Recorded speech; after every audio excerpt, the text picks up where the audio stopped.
Hello, good morning mga chinggo.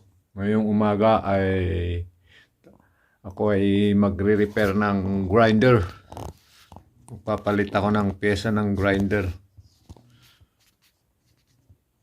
Dahil nasira yung ginagamit kong grinder sa factory. Binigay ko sa amo ko. Sabi niya ako na lang daw magbubukas, titingnan ko kung ano yung sira at bibili sila ng pyesa. Kaya ito, ako na lang ang gagawa. Ito yung grinder na i-repair ko. Kailangan kong buksan para makita ko kung ano yung sira. Umpisahan na natin. Muna akong gloves.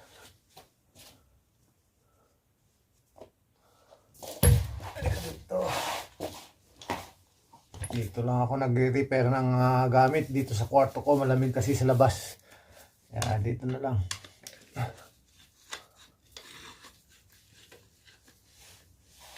Yan.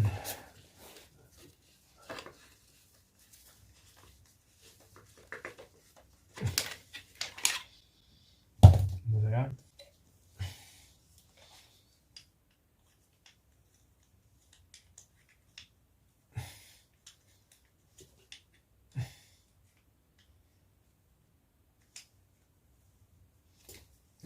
Tigas. Madulas.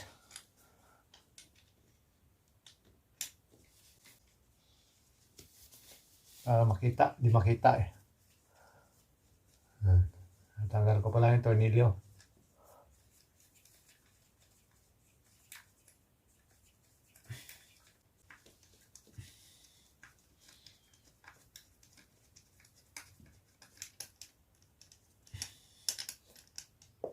Uy, tanggal yung washer. Yan. Tanggalin ko muna to. Tanggalin ko muna yung tawag dito. Yan. Bago to eh. Kaso lang, hindi rin pala gagana.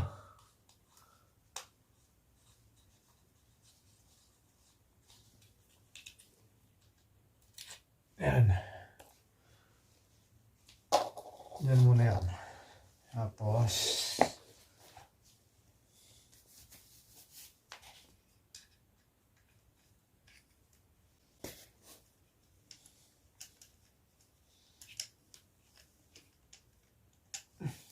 tanggal na.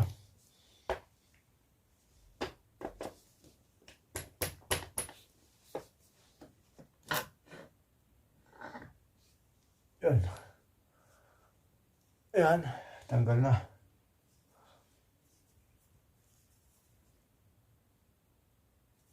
Ito pala yung sira oh. Nabungi. Nakikita ba? Yung armature niya. Kaya pala ayaw na. Nabungi siya dito oh. Kailangan na siyang palitan. Tatanggalin muna natin. Yung mga napaiikat ah. Tatanggalin muna natin sa Hindi matanggal oh.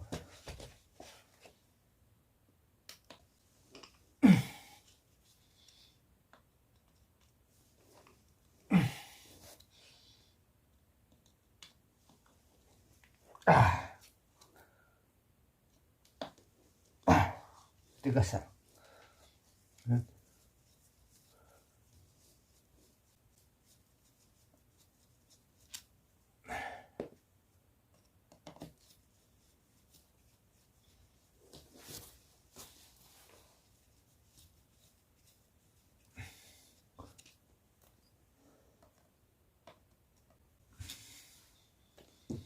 Grabe yung dumi oh. Grabe. Ayan. Tanggal na tornilyo.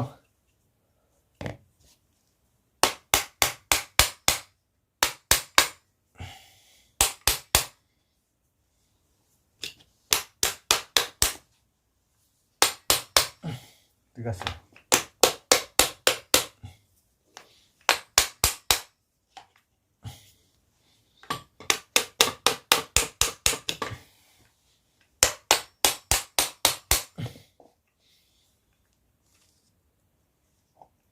Yun, tanggal.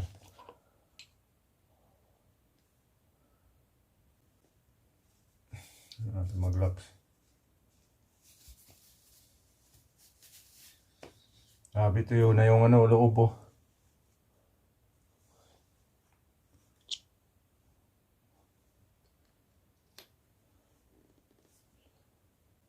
Kailangan tanggalin to.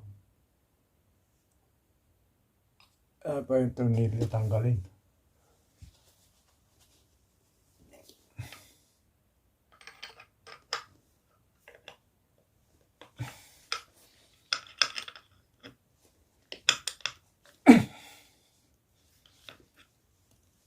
Buti malambot lang.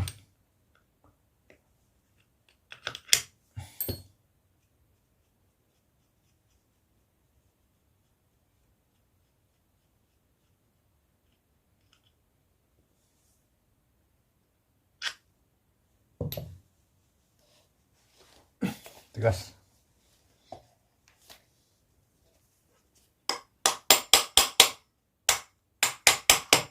Yun. Ayan. Tanggal na. Ito yung amateur niya. Sira. Hindi na siya pwede. May bungi. Tapos kailangan malinis. Ang dumi.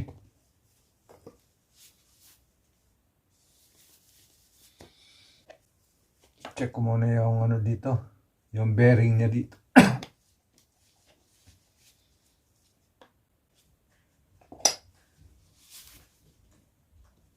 Kailangan lagyan ng grasa. Kunin ko muna yung grasa doon na ano. Yung ini-spray lang. Ito na yung ano, kinuha kong grasa. Lagyan natin ng grasa.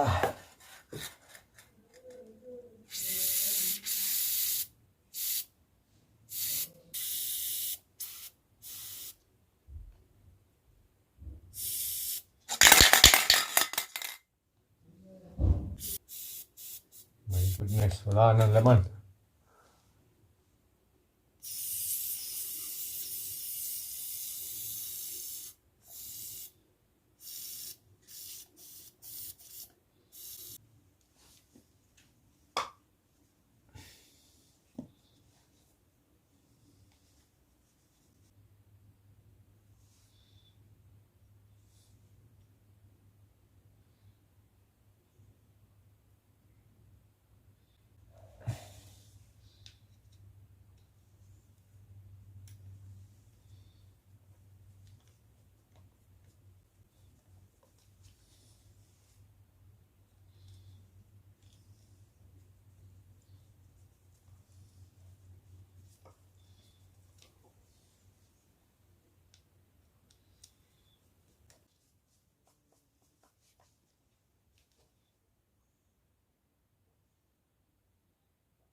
Okay.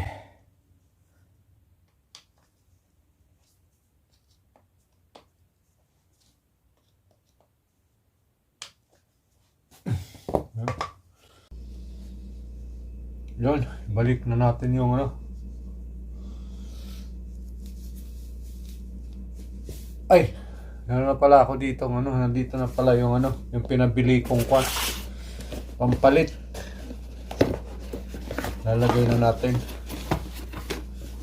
So, yan, bago yan. Lagyan na langis. Ayan na siya. Ayan, amateur. Bagong amateur, papalitan natin. Pampalit natin. Babalik na natin. Susuksok natin dito. Tigas. Yun. Ito maluwag. Maluwag lang to.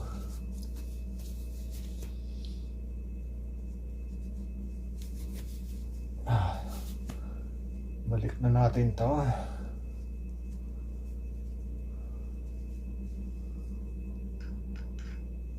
Ito ba? Yan. Yan. Tapos yung tornilyo.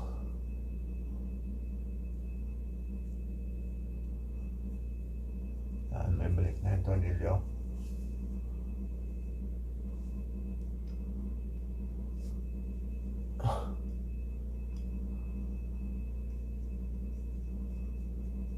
Kasi pag wala yung tornilyo, baka kumalas, sira.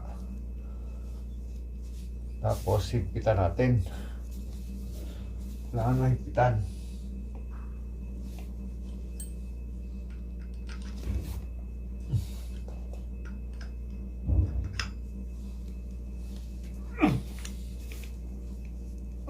Yan. Yan siguro kakalas.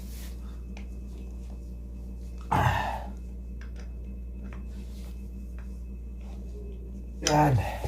Okay na. Yan. Wah, parang makunat ang ikot ah.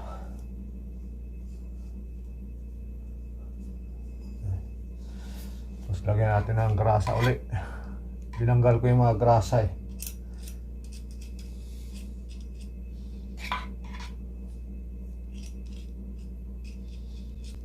Yung buhay niya, yung grasa, para hindi masira kagad. Yan, may grasa. Yan.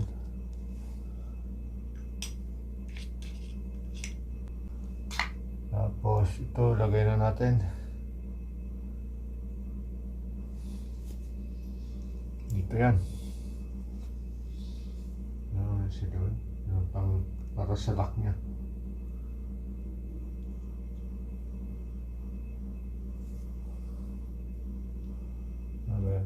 Yan. Ayan siyang pin. Yan.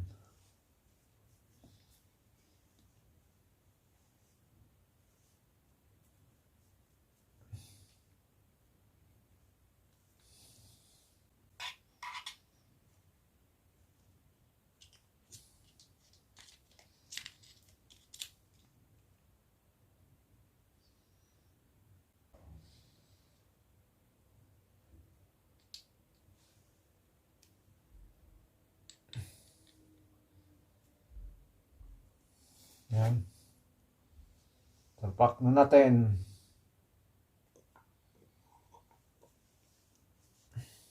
Balik na. Yan. Yan siya.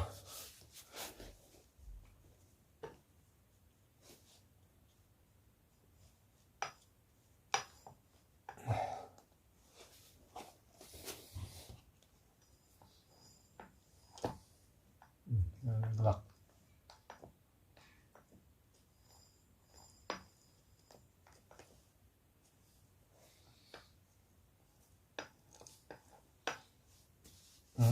Balik natin mga tornilyo.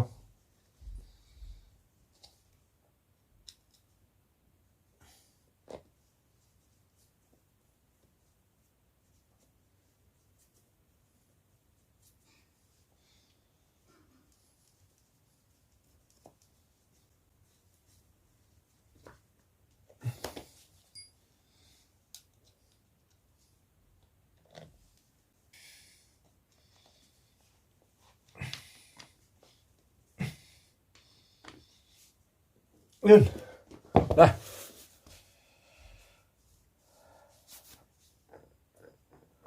Okay. Balik na natin. Tingnan natin. Testing na, tapos testing natin kung okay na.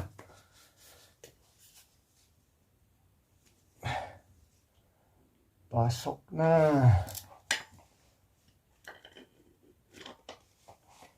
Yan. Yun. Palitan na ng bago. Ngayon, balik na natin yung tornilyo.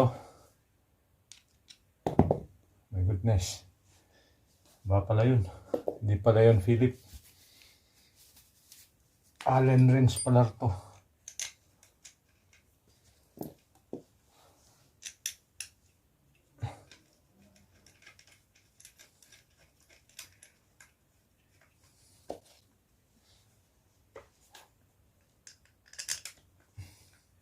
Ganito yung trabaho ko dito pag may mga nasisira. Sira mga gamit. Kaya ayaw akong bitawan ng amo ko kasi napapakinabangaan nila ako. Ito, libre to eh. Pag ako gumagawa ng mga ganito, libre sa kanila. Kapag sa labas, siyempre nagbabayad sila. Pero sa akin, libre lang. Kaya ayaw ako bitawan. Ako November, nauwi ako ng December. Hindi ako pinayagan. May ticket na ako nun eh. December 15 lang flight ko dapat. Pinakancel sa akin yung ticket. Tapos siyang nagbayad ng penalty. Ang problema, may pangako sa akin. Yung pangako niya, hindi na tinupad. Kaya kung minsan, nagdadalawang isip ako, parang gusto ko na rin umuwi. Pero siguro, baka tapusin ko na lang siguro yung 2 taon kasi yan ang pakiusap sa akin na kahit 2 taon na lang daw para pag uwi ko, siya na lang daw bahala. Di ko lang alam kung totoo yun. Kasi nga yung pinangako sa akin na bibigyan niya ako ng sahod. Dadagdagan niya yung sahod ko, hindi niya tinupad. Yun pa kaya yung pangako niyang yun. Ewan ko lang. Basta tapusin ko lang yung tapusin ko lang yung 2 taon. Pag natapos yan, hindi na ako mag-extend. Uwi na ako, kailangan ko na umuwi. Nabili ko na rin yung natupad na rin yung isa kong pangarap eh. Okay na yan. Saka tumatanda na rin. Matagal na rin akong hindi nakasama ng aking pamilya, aking mga anak. Uwi na. Pagkatapos ng 2 taon. Para sa mga huling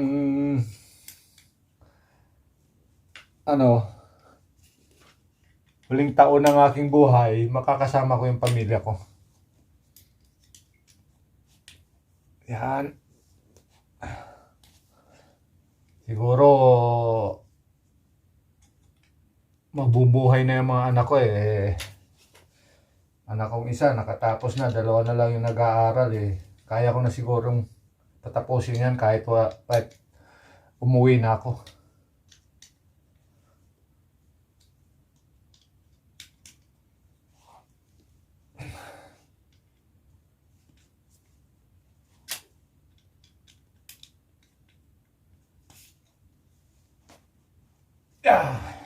Yes.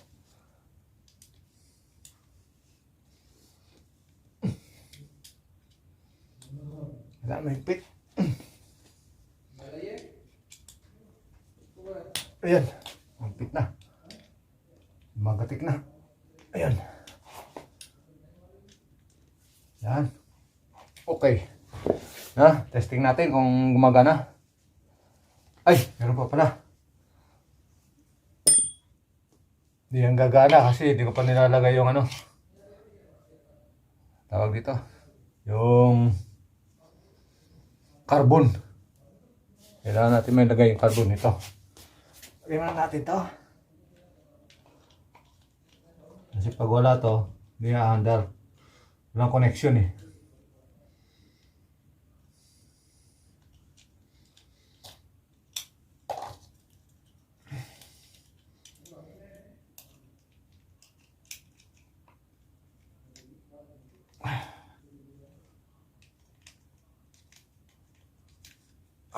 Yan.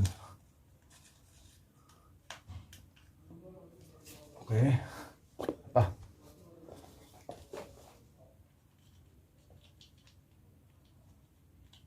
Nakalibre na naman si amo.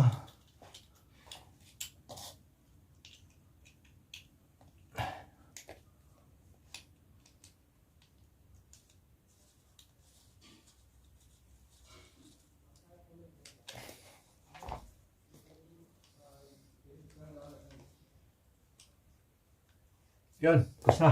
Tapos na natin. Testing. Natin kung gumagana.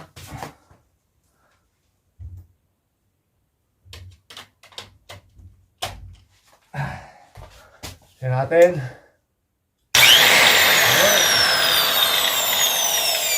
Ayos na. Magana na.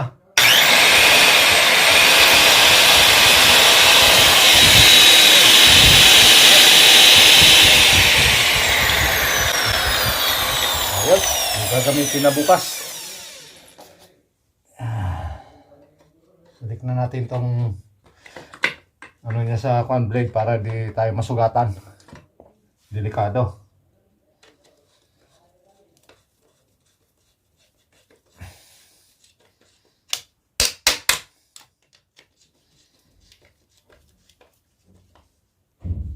Yan, una. Tapos na yan. Ito, wala na to. Sira na to. Itong ano rito. Impact wrench. Saka na lang yan. Meron pa akong ayusin electric fan sa baba. Electric fan nung kasama ko. Ano rin, hindi rin gumagana. Hindi umiikot. Kaya yun muna ang gagawin ko. Electric fan. Yan. Okay naman na yung ano eh. Importante yan kasi kailangan ko yan sa pag-aasa ng ano. Blade nung makina. Yun. Hanggang dito na lang ang video natin. Maraming salamat sa inyong panonood. And God bless sa inyo lahat. Bye-bye!